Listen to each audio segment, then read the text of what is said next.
1. Esquizofrenia. O transtorno mais incompreendido. Provavelmente, o transtorno psicológico mais cercado de estigmas e confusões. Ainda hoje, ela provoca receio até mesmo entre profissionais da saúde. Parte disso se deve ao fato de ser rara, atinge cerca de 1% da população, mas altamente impactante. Por séculos, pessoas com esquizofrenia foram marginalizadas, institucionalizadas e até demonizadas. É hora de desmistificar esse transtorno e entender sua complexidade com empatia. Schizophrenia does not equal personalidades múltiplas. Um dos maiores equívocos sobre a esquizofrenia é a associação com personalidades múltiplas. A palavra esquizofrenia vem do grego e significa mente dividida, mas não tem nada a ver com identidade fragmentada. Quem sofre desse transtorno não possui várias personalidades, mas sim uma percepção fragmentada da realidade. O transtorno dissociativo de identidade DID, sim, envolve múltiplas identidades e é um transtorno completamente diferente. 3. Entendendo o espectro esquizofrênico, antes vista como uma única condição. A esquizofrenia, hoje, é classificada como parte de um espectro de transtornos. No DSM-5, ela engloba uma variedade de apresentações e intensidades, mas todas compartilham a ruptura com a realidade como característica central. Em homens, os sintomas geralmente aparecem entre os 20 e 22 anos. Em mulheres, entre 23 e 26. A manifestação pode ser gradual ou repentina, muitas vezes desencadeada por estresse intenso. 4. Sintomas psicóticos e a ruptura com a realidade. Delírios, alucinações, pensamento desorganizado. São todos sintomas que caracterizam o rompimento com o real. Quando uma pessoa vive um episódio psicótico, seu cérebro perde a capacidade de distinguir o que está dentro da mente do que está fora. É como se o filtro da realidade falhasse. Falar de forma desconexa, saltar de uma ideia para outra, perder a atenção seletiva. Tudo isso dificulta muito o convívio. E o diagnóstico: 5 tipos de delírios. Da grandeza, a paranoia, os delírios mais comuns envolvem ideias de grandeza. Sou uma deusa egípcia. Perseguição, estão me vigiando.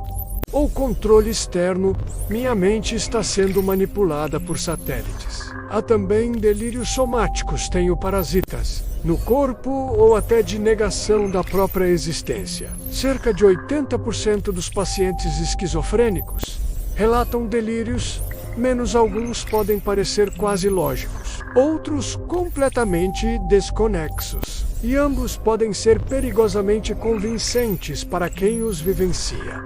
6. Alucinações auditivas quando a mente fala alto demais. A alucinação mais comum na esquizofrenia são as auditivas, menos normalmente vozes. Elas podem parecer vir de fora, mesmo sendo criações do próprio cérebro. O problema é que essas vozes são frequentemente críticas, agressivas, mandonas. Imagine conversar com sua própria mente e não perceber que está falando consigo mesmo. Essa confusão entre o que é interno e o que parece externo, profundamente desorientadora e muitas vezes angustiante. 7. Emoções e comportamentos incongruentes: chorar ao ouvir uma piada, rir ao lembrar de um funeral, repetir movimentos sem parar, permanecer imóvel por horas. Esses comportamentos e reações desorganizadas mostram que algo no processamento emocional e motor está fora de sintonia. Isso pode gerar desconforto em quem observa e ainda mais sofrimento em quem vivencia menos, reforçando o isolamento social dessas pessoas. 8. Os 3 grupos de sintomas. Os sintomas da esquizofrenia são classificados em 3 tipos. Positivos: acrescentam algo à experiência, como delírios, alucinações ou comportamentos desorganizados. Negativos: retiram algo, como apatia, expressão emocional diminuída, retraimento social ou falta de motivação, desorganizados, afetam a estrutura do pensamento e da linguagem, incluindo a famosa salada de palavras. Compreender essas categorias ajuda no diagnóstico e no desenvolvimento de tratamentos mais eficazes. 9. O cérebro esquizofrênico. O que mostram os estudos pesquisas revelam que pessoas com esquizofrenia apresentam anomalias cerebrais, como excesso de receptores de dopamina, menos o neurotransmissor associado à recompensa e emoção. Essa superatividade pode causar alucinações e delírios. Imagens de neuroatividade mostram picos anormais no tálamo e na amígdala, afetando a filtragem de estímulos sensoriais e a percepção de ameaça. O problema não está em uma parte específica do cérebro, mas na conexão entre várias regiões. 10. Diátese e estresse. Vulnerabilidade. Mais ambiente.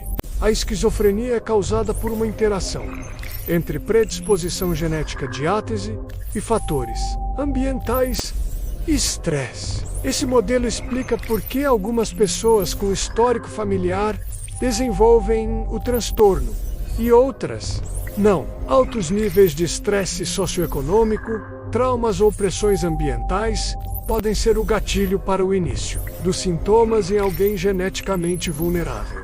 11.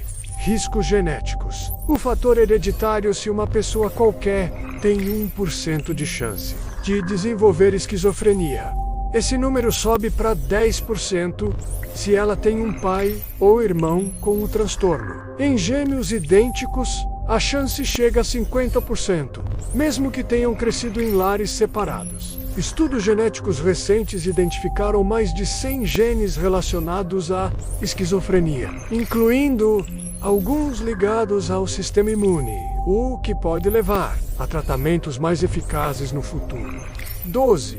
Transtornos dissociativos.